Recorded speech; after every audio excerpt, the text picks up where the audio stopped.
Hello, everyone. My adventure in working on my own game has been fascinating.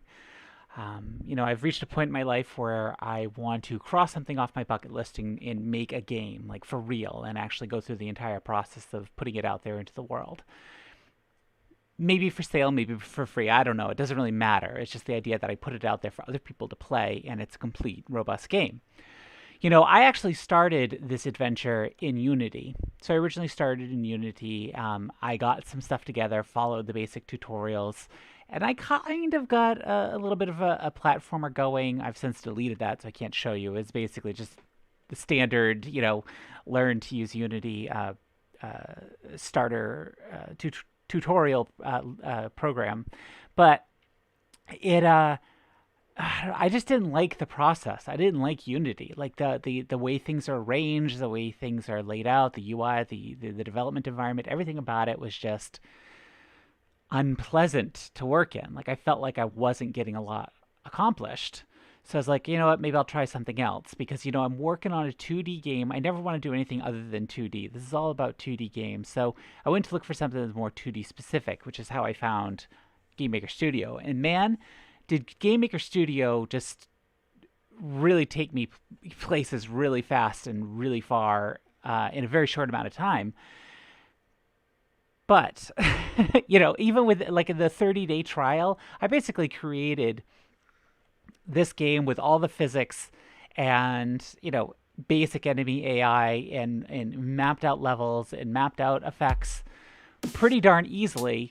It's not perfect. Definitely has some room for improvement. I got a lot to build upon. But in a 30-day free trial, that was a lot. So I ended up buying, the basic license so I could keep working with it. And I was pretty happy with this. I was fully committed to the game maker way of life. But then I tried to get into the three areas of games that really make games pop. The three areas that really make a game so much more palpable and bring it to the next level, which are particles, particles, shaders, and lighting effects. And lighting turned out to be pretty easy. I did go ahead and get something from the asset store to make lighting possible. And it worked beautifully. Like I love the way the lighting is in this game. It worked out really well, and it's not great effects, but it's good enough. It's definitely pretty cool. Like look at those rays pop out, and it's like lighting up a room, and it's totally acceptable. I was pretty darn happy with it, and I was starting to get into particles. Still, the particle system in GameMaker Studio is just not particularly user friendly. And I went to the asset store, found some things to help make particles a little bit more accessible, but they're still a pain to implement. And then I wanted to create the effect of using shaders across the entire screen. And this turned into a nightmare. Shaders are not simple. Even the suggested from the documentation suggestion from Yo-Yo Games on how to use shaders, how to make them full screen, and how to work with them feels like something out of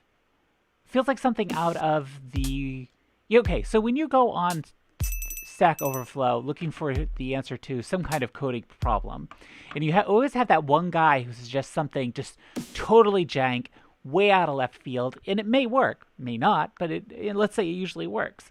But it's such like an unfriendly, anti-pattern, ugly, messy way to go about doing it. That's what the actual official documentation on shaders feels like in implementation.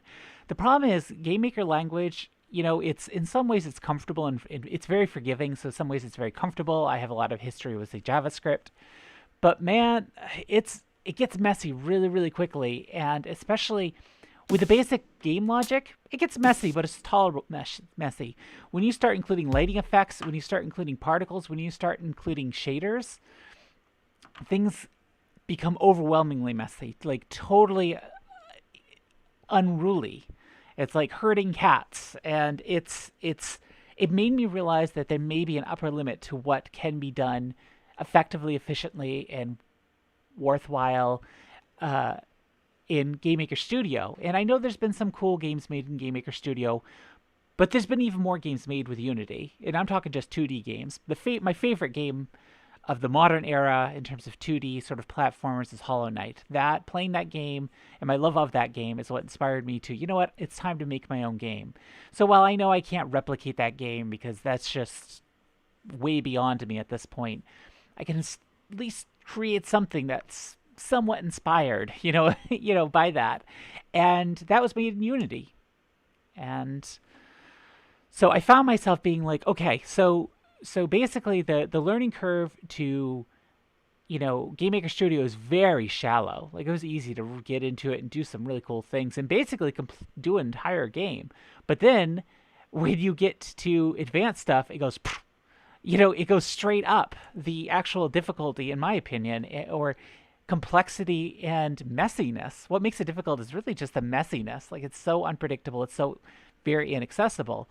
Where Unity, on the other hand, has this huge learning curve. Huge. But once you get over that, I think it is a lot easier. And there are tools. So I started looking for tools to how to make things easier. So one of the things I explored is the Corgi Engine made by More Mountains, I believe it is.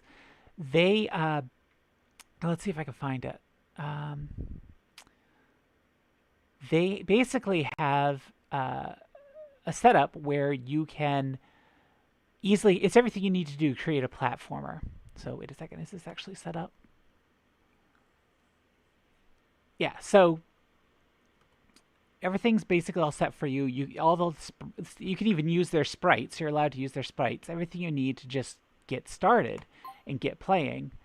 And all the logic's there, enemy AI even. Wow, that's super loud.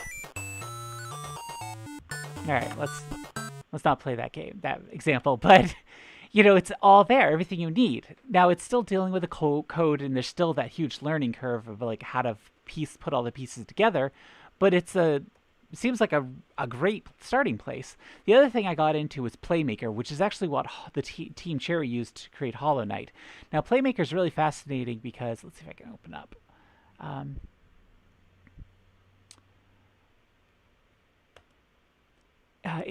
Playmaker's fascinating because it's very visual. So the idea is you never have to write code, or at least not a lot of it. You can actually write all the logic for all the character interactions and whatnot through sort of a visual layout. And it has been pretty cool. Once this opens, I'll show you. It definitely makes things a little bit easier. Now, again, I don't know if that sort of ease in vision, that visual stuff, sometimes that just kind of makes things more complicated, but it might be a good starting point. My point is that between using Corgi Engine or using Playmaker, it might help bring down that curve. But we'll see. I mean, it is ultimately based in a language that I'm not super familiar with. I don't have a lot of experience with C, but I do have experience with other object-oriented programming. So, for example, Java. So, I'm a web dev of 2 decades, so JavaScript and Java are pretty common in my work. TypeScript also, and all those other sorts of related languages. So code doesn't scare me, but I do want to be able to get a game together really quick because, I'm not trying to be, I don't know, whatever, the next big thing. I'm trying to create something, so I can say I create something and maybe get good and maybe do other cool things. So for example, this is Playmaker. It's actually a whole built-in thing. So when you click on an object, you can actually start putting in logic. So it's pretty cool to work with. It's $65, I believe. But you can basically say jumping, okay, then jump. And then while you do it, you can move right in the air. Or if you land, you go back here. And it's cool because when you play, you can actually see down here at different sections light up. See how it's telling me kind of what state I'm in? So it's FSM, a finite state manager, they call it.